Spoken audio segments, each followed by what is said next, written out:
Peristiwa tragis dialami Nimade Ladrianti, wanita berusia 50 tahun beralamat di Jalan Nagesari, Denpasar Timur ini mengalami kecelakaan lalu lintas di Jalan Raya Batu Bulan, Banjar, Denjalan, Desa Batu Bulan, Kecamatan Sukawati, Gianyar, Rabu 16 Maret sekitar pukul 10:07 WITA.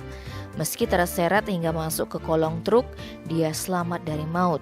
Berdasarkan informasi yang dihimpun di lapangan, peristiwa itu bermula ketika sebuah truk tangki Pertamina yang dikemudikan Iketut Sutarke melaju dari arah selatan menuju utara beriringan dengan sepeda motor Honda Scoopy yang dikendarai korban.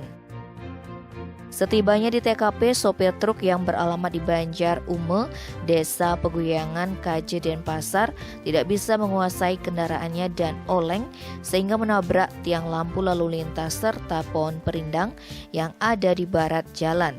Kemudian truk tangki yang masih melaju menabrak sepeda motor yang dikendarai korban hingga korban terseret bahkan masuk ke kolong truk. Truk naas itu baru berhenti setelah menabrak lampu lalu lintas serta 2 unit warung yang ada di utara Simpang 4 Banjar Denjalan. Anehnya, meski masuk ke kolong truk dan terseret, korban selamat dan hanya mengalami luka ringan. Peristiwa menegangkan itu pun viral di media sosial setelah rekaman CCTV yang ada di timur TKP diunggah. Ladri mengaku tak ingat bagaimana peristiwa naas itu terjadi. Yang dia ingat hanya saat mengendarai sepeda motor, tiba-tiba ditabrak dari belakang, kemudian ia kembali sadar setelah ditolong oleh warga sekitar. Dia mengaku seperti bermimpi terbang di awang-awang.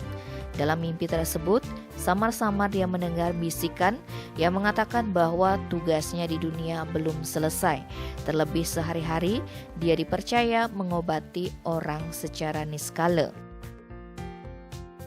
Kemudian ia merasa ada yang menggendong sehingga merasa tubuhnya seperti terbang, kemudian perlahan mendarat. Saat kejadian, Ladrianti baru datang dari Pegadaian. Ia pun tak memiliki firasat buruk karena semuanya berjalan seperti biasa.